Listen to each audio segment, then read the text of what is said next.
ಮೂಲ್ಕಿ ಬಪ್ಪನಾಡು ದೇವಸ್ಥಾನದ ಜಾತ್ರಾ ಮಹೋತ್ಸವ ಇನ್ನಿ ಧ್ವಜಾರೋಹಣದ್ದು ಶುರುವಾದ ನನ್ನ 7 ದಿನ ವಿಶೇಷ ನಿತ್ಯ ಬಲಿ ಉತ್ಸವ ಅಂಚೆನೆ ಎಲ್ಲ 30ನೇ ತಾರೀಕಿಗೆ ಹಗಲು ರಥೋತ್ಸವ ಪಕ್ಕ 31ಕ್ಕೆ ರಥೋತ್ಸವ ವಿಜೃಂಭಣೆ ನಡುಪರುಂಟು.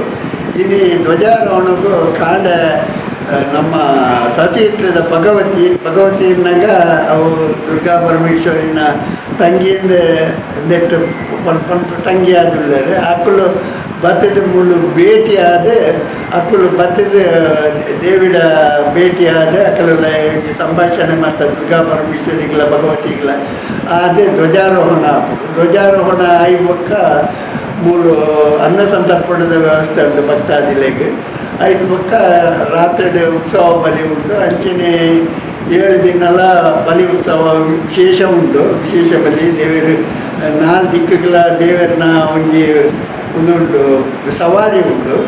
ಪೇಟೆ ಸವಾರಿ ಅಂಚೆನೆ ಕೊಪ್ಪಳ ಸವಾರಿ ಒಕ್ಕ ಕೆರೆ ಸವಾರಿ ಚಿಡ್ದ ಪಟ್ಟಾಯಿಗಳ ದೇವರು ಒಂದು ದಿನ ಪೋದು ಬರ್ತದೆ. ಒಕ್ಕ ಜಾತ್ರೆದ ಒಕ್ಕ ದೇವರ ಮೂರು ಮಲ್ಲಿಗೆ ವಿಶೇಷ ಅವು ಪಗೇಲ್ ತೇರ್ದಾನಿ ದೇವರಿಗೆ ಮಲ್ಲಿಗೆ ಸಮರ್ಪಣೆ ಸಾಧಾರಣ ನಮಗೆ 2 ಲಾರಿಗೆ ರೋಡ್ ದಾತ ಭಕ್ತಿಯರು ಕೊಡ್ತದೆ ದೇವಿಗೆ ಸಮರ್ಪಣೆ ಮಾಡ್ತೀವಿ. ಕತ್ತಿನ ಎಲ್ಲ ಮಲ್ಲಿಗೆ ಹೂನು ದೇವರಿಗೆ ಉಲಾಯಿ ಗರ್ಭಗುಳಿತಲಾಯಿ ಹಗಲು ರಥೋತ್ಸವದಾನಿ ರಾತ್ರಿ ದೇವರಿಗೆ ಅವನ ಉಲಾಯಿ ಗರ್ಭಗುಡಿತ ಉಲಾಯಿ ದೀದು ಮನದಾನಿ ಕಾಂಡ ಅವನ ದೆತ್ತದೆ ಆ ಭಕ್ತರಿಗೆ ಅವನ ಪಟ್ಟಣ ಒಂದು ಕಾರ್ಯಕ್ರಮ ಉಂಟು.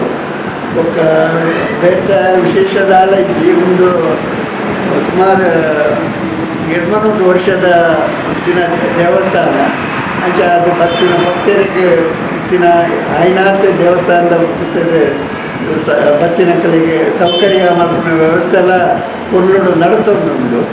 ಈಗ ದೇವಸ್ಥಾನ ನಿತ್ಯ ಅನ್ನದಾನದೆಲ್ಲ ವ್ಯವಸ್ಥೆ ಭಾರಿ ಪೊರ್ಲುಡು ನಡತೊಂದುಂಡು. ಭಕ್ತರಿಗೆ ದೇವರ ಇಡೀ ಸೀಮೆದ ಭಕ್ತಿಯರು ಒರ್ಮ ಮಾಗಣದ ದೇವಸ್ಥಾನ. ಒರ್ಮ ಮಾಗಣದಿಂದ 32 ಗ್ರಾಮಕ್ಕೂ ತಂದಿನ ದೇವಸ್ಥಾನ ಅಂಚ ಅದೇ 3 ಜಾತ್ರಾ ಮಹೋತ್ಸವ ನೋಡಿ 32 ಗ್ರಾಮಡ್ದಲ್ಲ ಬರ್ತದೆ ಭಕ್ತಿಯರು ಯಾಕಂದ್ರೆ ದೇವರನ್ನ ಸೇವೆ ಮಾಡ್ಕೊಂಡ ಭಾರಿ ಒಂಜಿ ಅಚ್ಚುಕಟ್ಟಾದ ನಡ್ತೊಂದುಂಡು. ಬತ್ತಿನ ಪರವೃದ್ಧ ಭಕ್ತಿಯರಿಗೆಲ್ಲ ಮತ್ತು ವಿಶೇಷ 3 ವ್ಯವಸ್ಥೆಲ್ಲ ಉಂಟು. ದೇವಸ್ಥಾನ ಬತ್ತಂಡ ಒಂಥರ ಒಂಜಿ ಕೊಲ್ಲದ ಅತಿಥಿ ಗೃಹದ ಇಂತಿಗೆ ಆಗ್ತದೆ ಒಂದು ಪಕ್ಕ ಐದು ಬಿತ್ತು ಬತ್ತಿನ ಭಕ್ತರಿಗೆ ದೇವರೇ ಎಡ್ಡೆ ಮಲ್ಪಡೆಯನ್ನು ಪ್ರಾರ್ಥನೆ ಮಲ್ಪುವ.